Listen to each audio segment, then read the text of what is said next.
I'm really happy to stand here today and talk to you about something that is a treasure in our club. I thank the library committee for giving me this opportunity.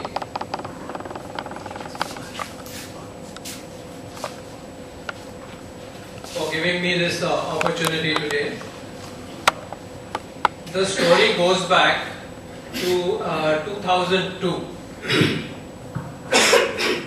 Sorry.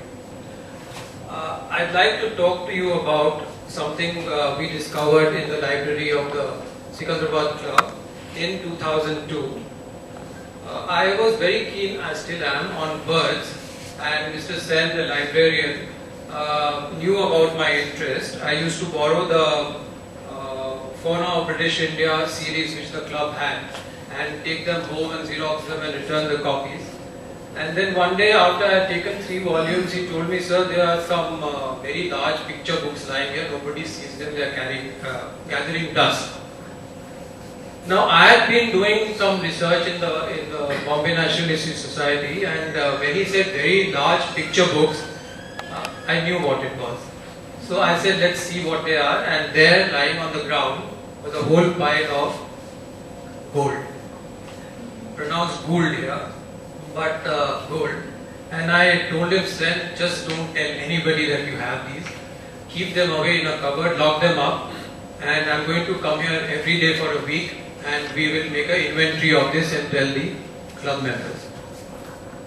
Excuse me.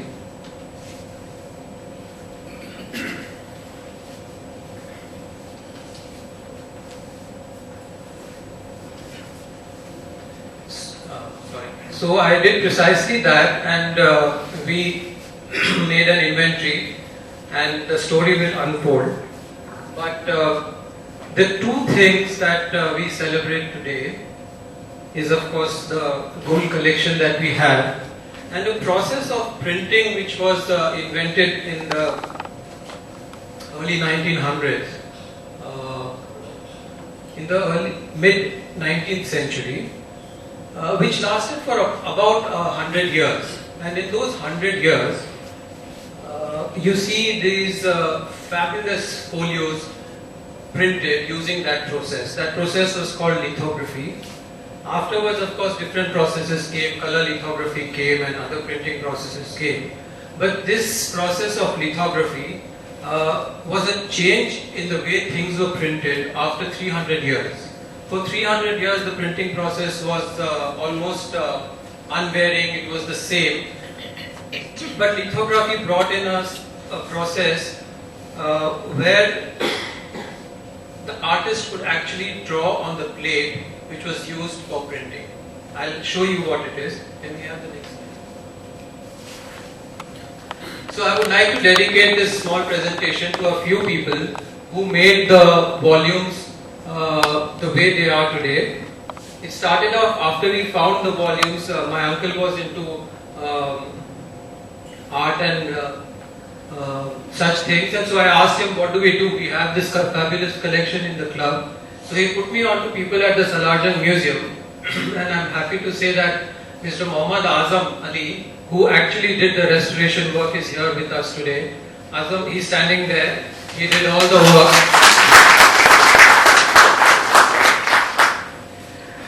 He came here for 2 months, and we sort of locked him up in a room with all the folios, and he used to, we opened up the entire set, we had the entire, each page deacidified and rebound, and we inserted the rice paper, Japanese imported rice paper, so that the plates are preserved for longer. So these are the people I would like to dedicate this talk to, and of course Mr. Sen and his irrepressible library staff. So lithography literally translates to drawing on stone, and it was invented by this German actor and playwright Sennerfeld, and that's a lithographic press here.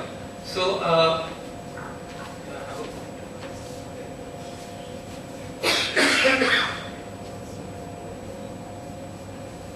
so that is the stone.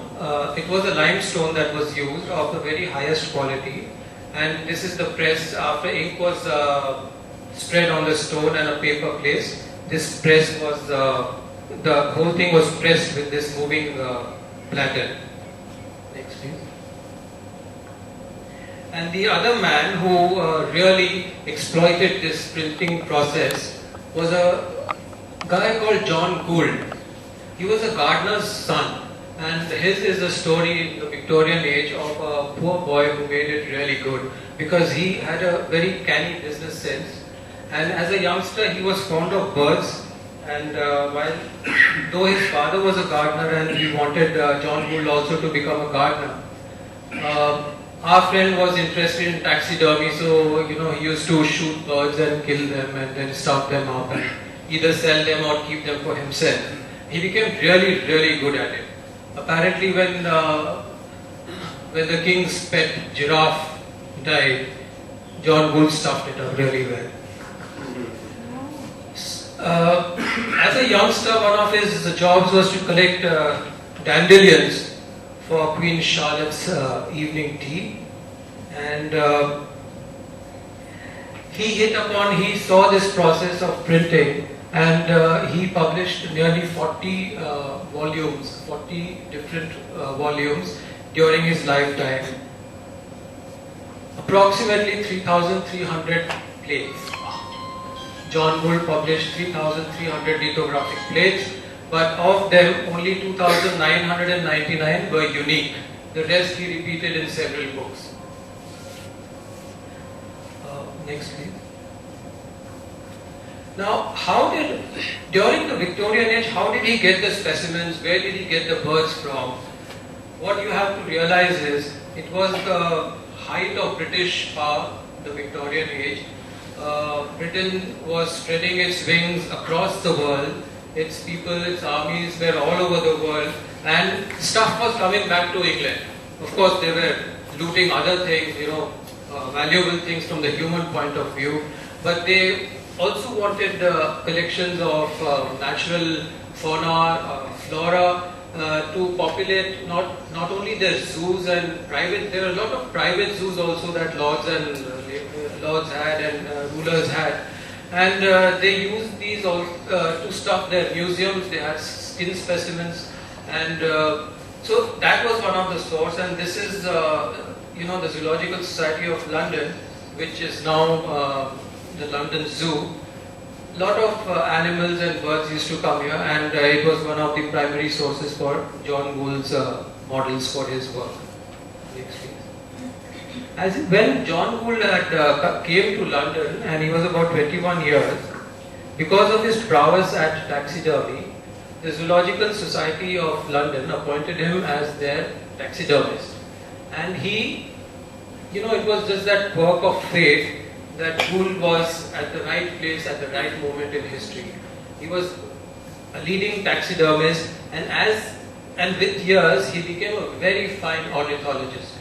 With new animals and new birds coming from all over the world, Gould was at an apex where he could name birds, where he could draw them, where he could have them illustrated in his volumes. The other source for Gould specimens were, of course, museum collections like this. Before we had cameras and binoculars and telescopes, people identified birds by shooting them. Until and unless you shot a bird and you had it in your hand, you didn't know what it was. It was like that.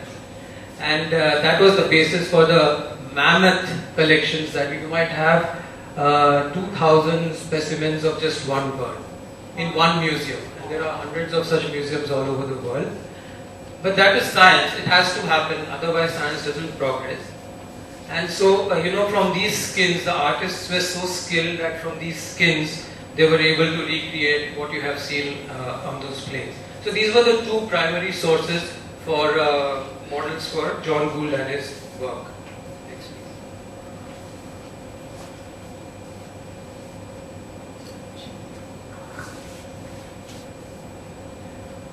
please. Edward Lear, this guy. All of us know him as the Limericks poet, but he was a very fine artist, and he has the unique distinction of painting the first bird family monograph in the world. he was very fond of parrots, and the first monograph on parrots was painted by him. And he used the same size, the folio size of John Gould's volumes which you are seeing here. And when John Gould started his work, he realized that that was the best size to use. So he used them, and he asked Lear to do the work for him. Now it also happened that John Gould married Elizabeth Coxon. She was a governess and she was an artist. So it was a matching of the two great things, where John Gould was able to bring in the specimens and the live animals, live birds. And he told his wife, "You're an artist, you can also do lithography, it won't be too difficult." And the woman actually learned how to do lithography and became really good at it. So this I want to show you as the first work that John Gould produced. In 1829, he received a collection of about 100 specimens from the Himalayan region, and he made his wife do the painting for that book. He called it A Century of Birds from the Himalayan Mountains. A century because he illustrated, because there were 100 birds illustrated in that. And Edward Lear actually helped Elizabeth learn how to draw on stone. But John Gould was a businessman. He was an out and out businessman. He didn't have feelings for anybody.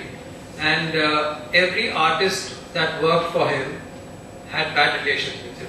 And Edward Lear was particularly, miffed, because he did all the work, but his name never came in John Gould's work. Except for one book, I think John Gould he always said John and Elizabeth Gould. Those were the artists. John Gould was not an artist, but he used his name throughout. Next please. These are some of the plates from the century, and as you can see, the birds look very stiff. You've seen the volumes out there. Here the birds look as if they are, stuffed and kept on perches in museums, etc. So this was just the start of lithography in the start of lithography and birds being painted through that process. And the perches that you see were put in by Edward Lear. Elizabeth did just the painting, but Lear put in the perches or whatever foreground you see. And it was, at that time, they used to publish a book in 3 or 4 varieties. By variety, what I mean is, now here you can see the bird is colored, but the branch is just monochrome. So this is one. The other would be where the branch is also colored. So both the bird and the branches are colored. And the third would be nothing is colored. It's just a monochrome print. That's it. So those are the varieties that you had. Now if you had a century, you can have three books and still, value it as 3 different works. Next please.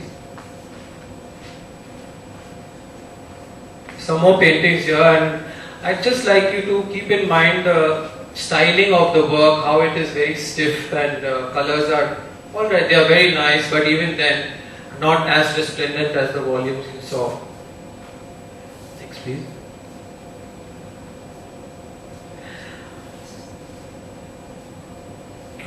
During that time, since lots of birds and animals were being discovered for science for the first time, they had to be named. We humans have this tendency of naming everything, otherwise it's meaningless to us. So we used to name whatever we discovered, and the name of the bird or the animal could be after a place, could be after its color, its shape, its song, or even after the people who either invented it or a friend. Perhaps Gould had a friend, he could name him the bird after a friend. Now Elizabeth Gould did about 600 odd paintings for John Gould, and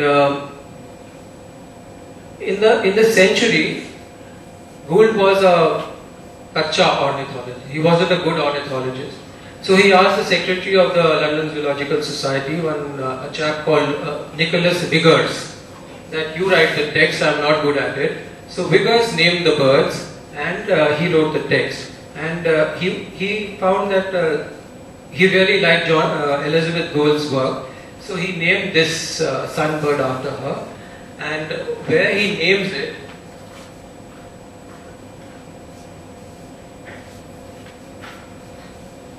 is here. This Guldiye, Ethupaiga Guldiye. Guldiye is after Mrs. Gould. After she passed away, John Gould named a finch after her. It is called the Gouldian finch and it's found in Australia. So there are only 2 birds named after Elizabeth Gould. Now she died very young, just at 37. John Gould worked her to death, that's what everybody believes. But they were a loving couple ultimately, and they had 8 children, only 6 survived. After 3 children were born, all of Australia was in front of Gould, and he said, "Come on, nothing is described from there. We have to go there." Elizabeth's brothers were in Australia, but they were farmers and they didn't have the time to send specimens. So Gould said, "Okay, we will go." And she left her children. They went to Australia for 2 years, and it was a playing field for John Gould. He discovered and brought back shiploads of birds and animals. And as soon as he came, within a month, he released the first volume of the Birds of Australia, illustrated by Elizabeth Gould. But as you can see, childbirth and subsequent illnesses were very common at that time. I mean, illnesses were very common at that time, and she died of purple fever at just 37. Next week. Can you go back? See, this plate is actually from Birds of Asia, and you will see here the plant that is the plant will be actually some plant that the bird feeds on, and there's a pitcher plant here. So it's all very realistic and graphic, the illustrations. Next please. Now this is John Lear in his old age, and that is a plate from his monograph on the parrots. It's named after him, Andorhynchus leari, by a guy called Bonaparte, who was of course related to the Sicilian. And as you can see from the last time he left, Gould in disgust and dejection because Gould never acknowledged his work in his volumes. Next please. So we come to this, what I think is a fantastic, magnificent, valuable set of books that the club has. Now I'll tell you a little about its history. Gould used to publish a folio comprising of 17 lithographs in a year. The Birds of Asia, published from 1849 to 1883. And Gould was very smart. He had a list of subscribers, and you had to pay the money first before you got the book. So there were lots of subscribers who paid and waited 35 years for the set to get complete. Some of them never got it because they, jumped it before that. Now, of the 35 volumes, after 35 volumes came, the last volume had instructions saying that please open the entire thing, send it to your binders and have them rebound in 7 volumes. As far as I know, no library in the world would have the 35 separate folios. All of them would have rebound them into 7 volumes and put them up, because that was the way it was to be done. In the 7 volumes, the birds were ordered in a certain systematic way. That was the listing at that time.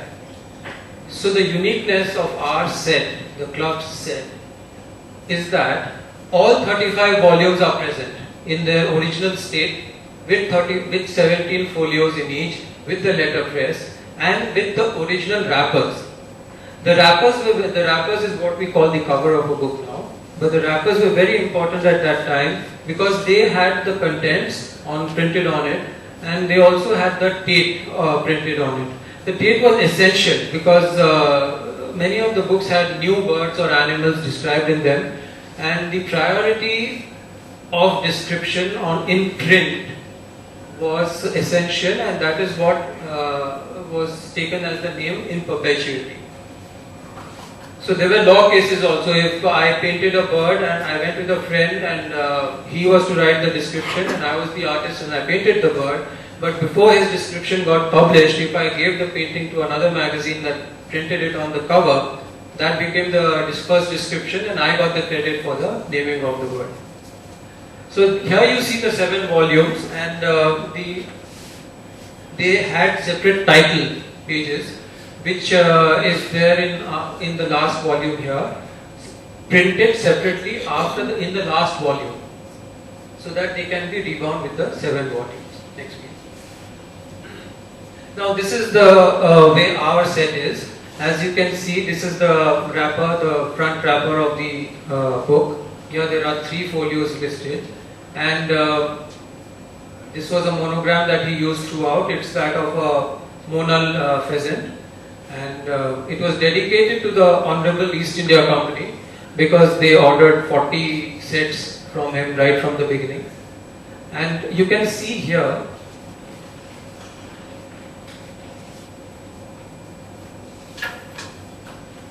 the contents. You know what are the birds listed inside in this, and the part number, and the date is below here this is the date.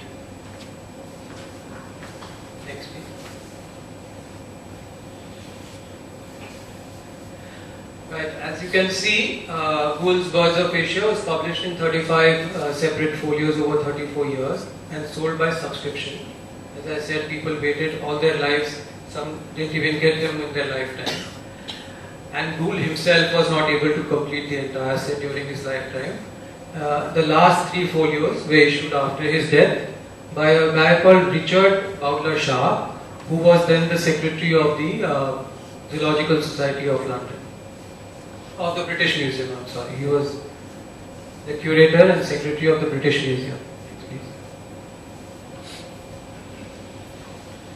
As I said, we have the original wrappers, but unfortunately, there is no record of who donated it to the society. There is no historical archive where we can say, okay, Mr. So-and-so gave it to the society, or we don't know where we got this from. And then, because it's a club library and it's not a research library, it's not a university library, we, in hindsight now, we don't know how to take care of things which can be valuable. And then here is a graphic example. I mean, without knowing and being mandatory, I think it was mandatory, a rubber stamp of the Sikandrabad Club, then people writing on the cover, all this, sort of reduces the value of a work. But you have a date of publication and contents here, which is really good. Next please. So when we discovered the set, and I told Sen that we'll work on it, make an inventory. That's what I did. I came here and sat for a week and made a detailed record. In the red ink you can see the name of the bird on each plate and who was the artist, whether the plate was present, was it in a good condition, and where it was published. All those details I noted and made a detailed record of it, and then gave it to the committee. And the committee said, really, do we have this? And do you really think that it is valuable? What do you think is the value? When I told them, then nobody believed me. I was asked to prove the point. And then thankfully at that time, there was a set going on the internet and one could get a printout of the value, so I gave it to them. And then to the credit of the committee, they said, yes, you go ahead, do what you like to restore the set. And that's when, Uncle came in and Salajang Museum came in and Azam came in. And then the committee didn't bat an eyelid, it just allowed us to do the whole thing. And we bought a safe in which it is kept now, and there's a process where minuted and recorded where every 3 months the books are taken out and they are aired and they are returned back into the safe. Next please. Some of the plates are here, I'd like you to see, and here I have contrasted 2 styles. It's the same bird. This is from the century in 1830s that Elizabeth Gould painted. And this is from Birds of Asia. You can see how the bird is alive here, it's moving around in its habitat, they've brought in a female of the pheasant or the tragopan at the back. Sometimes they only had a male because that was the more attractive bird, and the female maybe just some imaginary thing they painted there. But they created a story, and the plants, the flora, the insects that you will see, they're all real, and they are from the habitat. It's not that the bird is in found in the Himalayas, but the insect is through something that is there in England. No, everything is authentic and from the place. Now, as I said, people had large zoos in their houses at that time, and the London Zoo was there. And a very good gift to a friend was a pair of partridges, a pair of tragopans, something like this. There might be only just one person in England who had this, and people used to come from all over England to see the bird. Next, please. Another plate. This is a common bird we see every day. It's found everywhere in Hyderabad. It's a very, exact depiction of the bird. We are talking of the 1850s. Artists recreating, perhaps from skin or perhaps from a museum specimen, many times live birds. Next, please. Here is a rough depiction of the lithographic process. What happens is, an artist creates something on paper, a rough drawing like this. Gould was very good at doing this very rough work, strong lines and all, and he had a good idea of what he wanted. He used to do that, and then a rather better original watercolor was made, which was traced onto a paper like this. And this tracing was transferred onto the lithographic stone. So what they did was, on the lithographic stone, the artist used a very greasy sort of a pen or a crayon or a brush with ink, and the ink got soaked into it was a limestone of very high quality. It got soaked into it, and after the line work was done, they had a way of fixing those lines on the stone. The basic principle was the action of water and oil. They repel each other. So this oily ink with which they painted on the stone was fixed, and then it was washed, so that the area which was wet repelled the ink. And then they spread the ink on this stone, and after spreading the ink, they washed the stone. So the original greasy pencil outline held the ink, whereas the rest of the stone, it got washed away. Then they placed the paper on that stone and they rolled it with the weight. So it got transferred onto the paper, the image. The thing to remember is, it's a mirror image, because the stone is like this, and when the paper is placed on top and picked up, it's a mirror image. So it was an art which they were able to become good at, to draw a mirror image on the stone, so that when the print was taken, it became right side up. Next, please. Here you can see that. Can we go back? Just go back. You can see that it's a mirror image. Next. So that is the type of stone we had. You have an idea of the drawing on the stone. And then, after a print was taken, if there was a correction to be made, a light correction could be made. But if a major correction was involved, then the plate had to be destroyed. And the stones were reused, so they had to be ground by hand and everything. The ink has to go away. The ink used to descend into approximately half a millimeter into the stone. So when they ground it, they ground out a millimeter again. Next, please. Now, John Gould used at least 3 artists for his Birds of Asia. The main person was Henry Constantine Richter, and we don't have a photograph of his. I couldn't find it on the net, and I asked around. Nobody could trace a picture. But Richter was a great artist, and He replaced Elizabeth Gould after she passed away. And he did almost 1600 plates for Gould for various works. And again, he worked with Gould for 30 odd years and left in a huff. Nobody knows why. He remained a bachelor. And in his will, I am told Gould gave him about £100, saying, "Buy a ring for the lady if you ever, find one in your life." But he remained a bachelor and he died a happy old man. Next, please.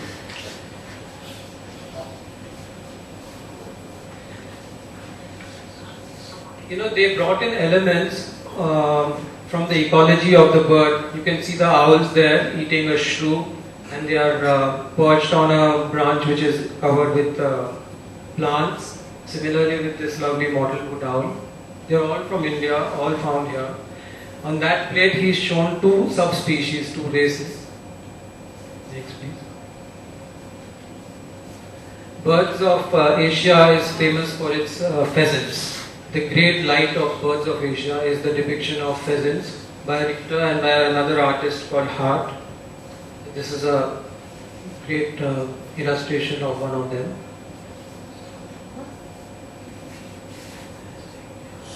Earlier they thought when they saw Chinese prints of pheasants that it was Chinese imagination and such birds don't exist because England has all drab birds, Europe has drab birds. We've got better songsters or equal songsters to nightingales. If you hear the magpie robin every day outside your window, it's a fantastic songster. So they had this vision, world vision, where birds can't be so attractive. But when they started coming into England, then next. The monal, once a candidate for the Indian national bird. Next. The other artist was, of course, William Matthew Hart. Very poor man and worked all his life. He had, I think, 7 or 8 children, a large family to support, and worked himself to death, really. He was initially interested in medicine, but because of the family's condition, he took to art because he was able to sell quickly. He had no training in art. He was an autodidact, self-taught, and he started off as a colorist. One thing was there, when lithography came up in that age for about 100 years, a section of professionals called watercolorists also thrived. So what happened in the lithographic print, you saw that a stencil was made out of the outline of a bird, but it had to be filled with color. So the original watercolor was done by a master artist, a stencil was made, and there was a factory of about 30 odd colorists who sat around and colored each and every single stencil by hand. That is why each plate is so valuable today. Each is unique. No two plates can be same because they were created by two different artists or by one artist. So even if one artist does it, there will be slight differences between one and the other. William Hart painted for 50 years and he did more than 2,000 plates for various artists. He worked for 27 years for Gould. But Gould even did not know his first name. He only knew him as Mr. Hart. That was Gould for you. Paisa diya, kaam khatam. Doesn't know the person at all. Next, please. Smaller birds. And elements of factual life in a bird's life, if you'll see these woodpeckers, and in a hole in the tree, there are two owlets. Those birds are, mobbing those owls. To depict this, somebody has seen it actually in the wild to know that this happens actually, and they have done it here. Now, Gould was not a bird watcher. Gould was not a very good birdman as such. He was a desk ornithologist. He was a cabinet ornithologist. He was a taxidermist. But he had two artists. One was Hart and one was another guy called Wolf, who were good bird watchers. They grew up with animals. They grew up in the countryside. They knew their birds, not like Gould. So obviously somebody has seen this. And of course, at that time in India, there were 3 or 4 eminent ornithologists who were doing a lot of work here, and they were writing about what they saw, like Jordan, like Blythe, like Hume, and in Nepal, like Hodgson. And they were publishing in various journals abroad, and perhaps this is from one of their stories. Next, please. So just to show you the variety of plates and the ability of these artists to create. I don't know where they could have got a cuckoo from. Maybe it was a skin, for all you know, but they have created a great likeness. And again, here you see these pittas are all after that owlet sitting there. Next, please.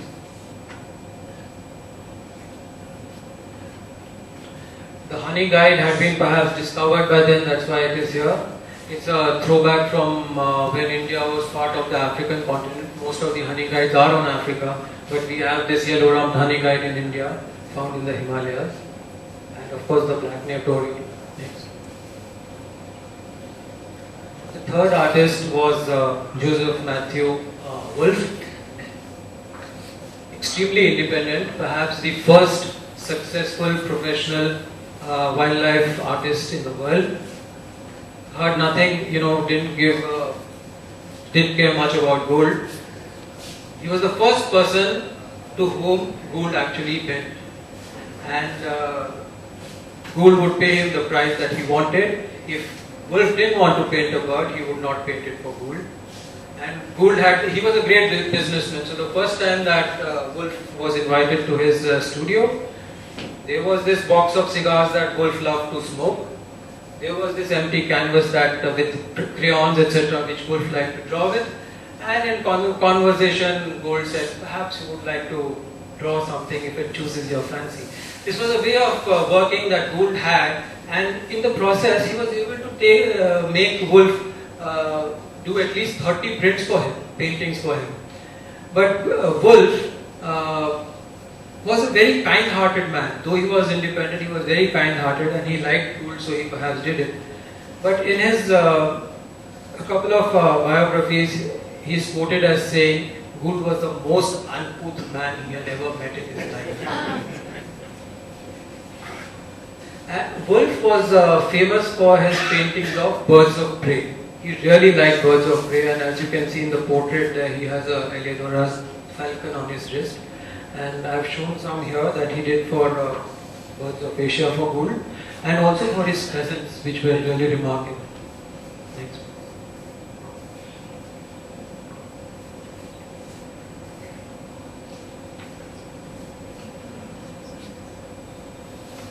So again, action on the plate. The Seker falcon has got a lizard. Next, please. The Kalich from the Himalayas. Next. And the fantastic mandarin duck. Of course, it's not an Indian bird, but birds of Asia covered, a large part of the Asian and not Australasian, but Asian continent. This is a plate which is highly, it's people really like it, and so its value is. Next, please.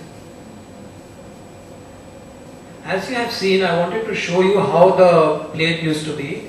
On one side was the illustration, and facing it was the letterpress, where the bird was described, its habits were described, where it lived was spoken about, whether it had been named, if 2 or 3 people had named it, all those names were given.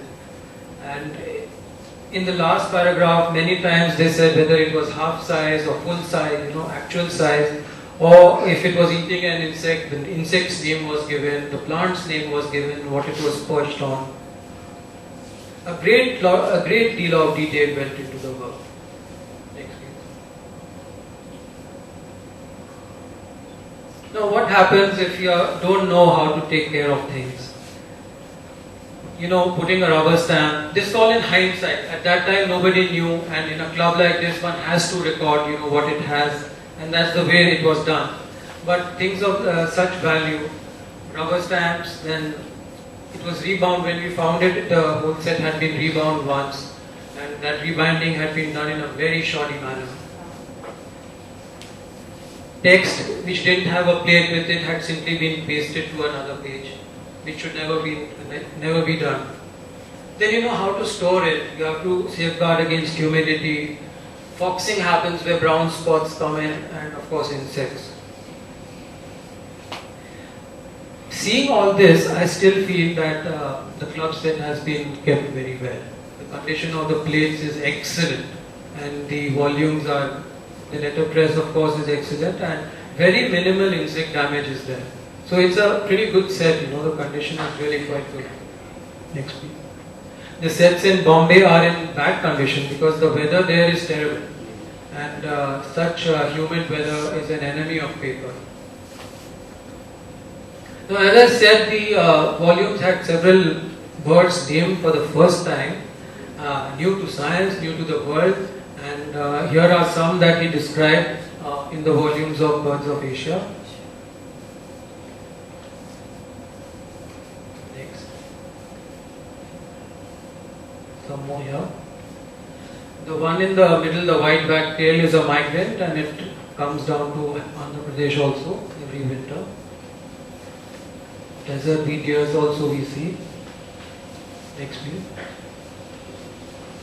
So the last three folios were brought out by this gentleman, Richard Shaw, who finally, you know, wrote the introduction. That was the way it was. After the last folio had come out, an introduction was written and instructions to the binders were given, title pages were printed, all to go into the first volume of the newly bound set. Next. Now, what was the way to sell these? It is said that if you invested in a John Gould's portfolio when it came out, that same amount of money would increase, and you invested in real estate in London at the same time, the folios would be more valuable today. Do you get that? So, what made people buy such expensive stuff at that time also and wait for 35 years? One of the ways was to go for royalty, ask them to become subscribers. Of course, nobody paid, but then you had the Queen's name on your list of subscribers, heading the list of subscribers. Lots of lords and earls and dukes fell in line, who paid, of course. And then you had, now imagine, of the, he had 166 subscribers originally, maybe it went up to 200 with time. But you had the Queen, you had Queen Victoria, the Prince Consort, Emperor of Austria, Kings of Hanover, Belgium, Portugal, 10 dukes, 5 earls, 7 lords, museums, universities and institutions from all over the world, and of course the great company Sahib ordering 40 copies. So that is the seal of the Honorable East India Company, and here is a picture of an old man sitting, John Gould, Victoria and Albert. Next please.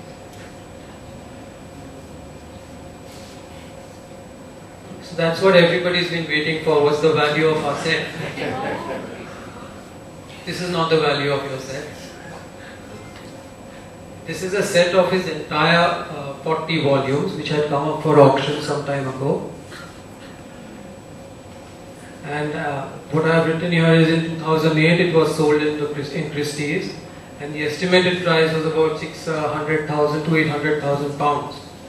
But when the hammer finally fell, it sold for 1.25 million pounds. But we are talking of pristine condition. At that level, condition is paramount. If it is spotted, if it is rubber stamped, if it has holes, if it has insect, if it has been rebound, your value drops drastically. So I say we keep ours safe and sound and be happy with what we have. Because in India, I think there are 3 sets. I have seen only 3 sets. And I think the 4th is what we have. And the condition that we have it in, 35 separate folios, I don't think anybody has it in the world.